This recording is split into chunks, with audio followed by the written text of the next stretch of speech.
Hello everyone, morning, evening, whenever you're watching this. Basically I'm just going to be having a little rundown of the media and how the media no longer sort of serves the purpose that it's set out to do. Some aspects of the media are no longer news, it's more entertainment than anything, and I think it's a little bit ridiculous really. I mean, the papers should be the papers, they should be factual.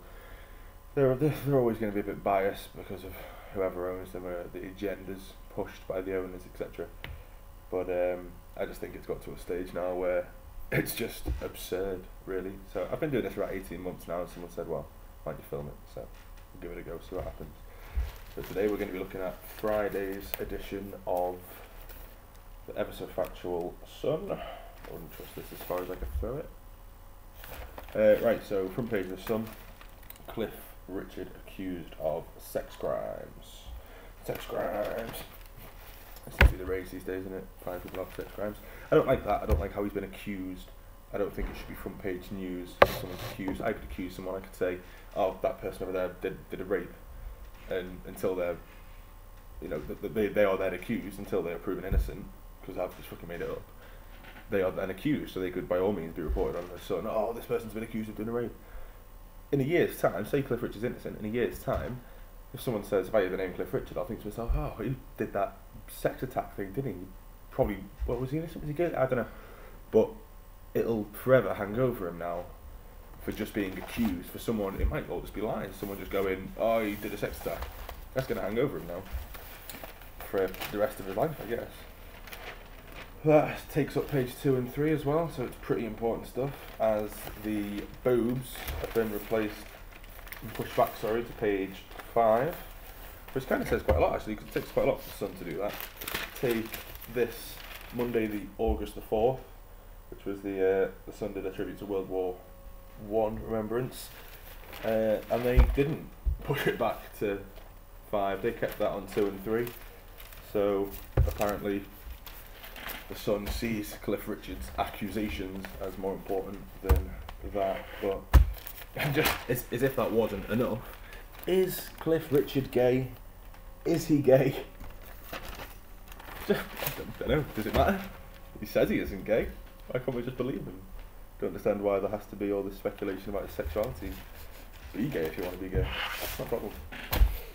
What else we got then? Oh. Town map, looks like a penis. Good, but what's happening in Gaza? What's happening in Iraq? What's happening with immigration? What's happening with education? Yeah, this education, it's not going great. What about the NHS? Is that still being underfunded?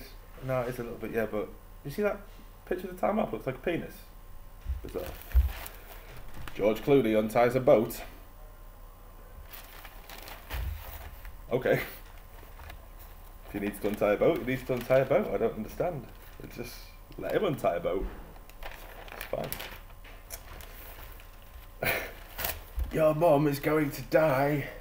Tell her you love her while you can.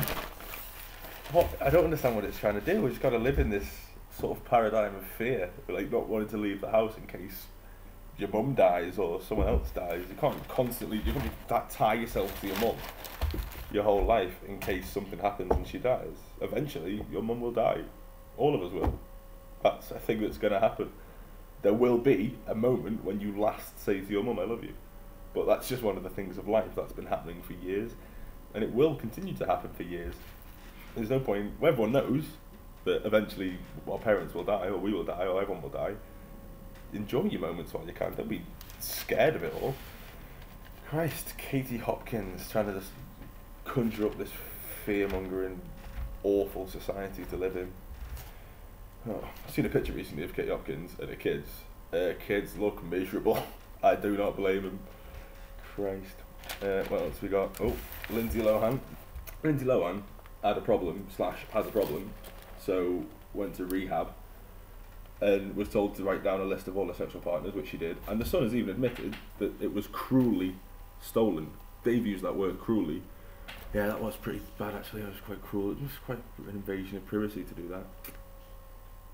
Just in case you're wondering who's on the list, we'll print some for you now of that list that was cruelly stolen. Seems fucking bizarre. I don't understand. Are they trying to Are they on the side of Lindsay Lohan? Are they not? Do they want me to feel compassionate towards her, or do they want me to think, oh, Lindsay Lohan, rehab, or sex list, or all this? I don't understand what feelings they want me to feel towards Lindsay Lohan.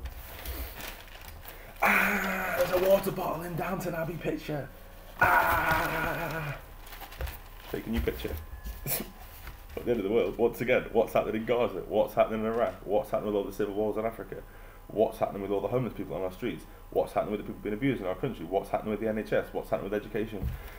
Ah! Fucking reporting on shite. Oh, what else we got? Oh, Mark Zuckerberg pours ice bucket over his head. Mark Zuckerberg, you have billions of dollars. If you care so much about ALS, this nerve cell disease, fund some research. Don't pour ice over your head. Fund some research. It may be raising awareness, but awareness isn't. You can't medicate someone with awareness. Fund some research. You have the money to do that. Help humanity, in which you've taken all your money from. Oh.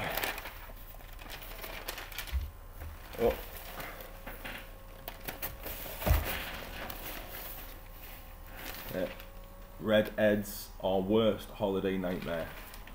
I'd say something like Ebola would be the worst nightmare, but let's see where they're going with this. Geeky Ed Miliband is the main political party leader who voters would least like to go on holiday with, the poll has revealed.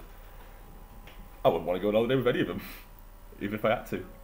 And who's getting paid to do this poll? Excuse me, sir, are you busy?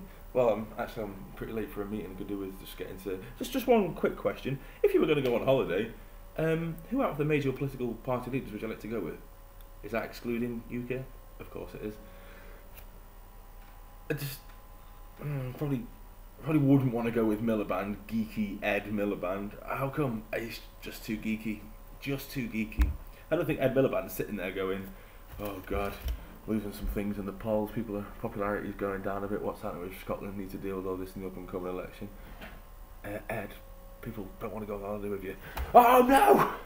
I wanted to go to the closing Ibiza parties with Ed Miliband as well. It's ridiculous, isn't it? All of it, it's just like, none of it's news. None of it is news at all. Like, everything is just fear-mongering. It doesn't make any sense at all. Death by postcode. If you live in certain areas, you will die more. It's never, oh, something really nice has actually happened, and just don't live here. You'll die. Or your mum might die. Tell your lover, because you're going to die soon. It's all just doom and gloom and hatred, isn't it?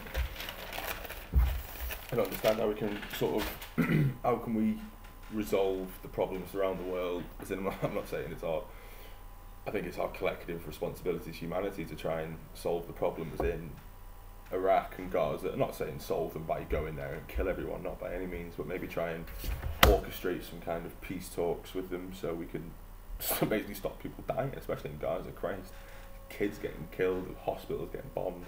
It's horrible, isn't it?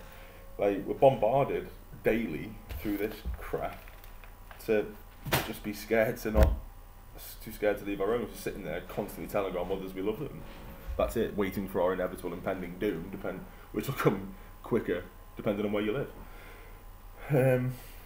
Yeah, so I don't think we need this negative stimulation to add to sort of already confusing life where we're all sort of trying to find our own sort of truth, and we're constantly being smashed by all this negative media. It's never try and help each other. It's never how can we solve the problems of the NHS. It's never what can we do to help people around the world who need help. What can we do to help these people who've come to our country for aid? It's always fucking immigrants, yada yada yada. It's just horrible. We don't need it. I'd probably pay more attention to something I found written in a toilet wall to stuff I'd find in here. This toilet wall information is actually fairly accurate. But I guess we all just need something we can believe in, and then I think the media's trying to fill that void of sort of narrow-minded people who need an outlet for their negativity. I think the paper fills that for them. It gives them something to disagree with and something to hate. But we'll see, yeah. Right, if you enjoyed that, guys, I'll be doing 1 or 2 a week maybe. It depends how much time I get, it depends what's in the news and stuff. But please tell your friends, anyone you think would be interested in it, leave me some comments, tell me what I could do better, what you didn't like about it, or if you didn't like it, just don't watch it again. Don't watch any more of them. But I'd appreciate if you could sort of pass on to your friends and stuff like that. Anyone who would find it interesting, I'd be very grateful. Thank you very much.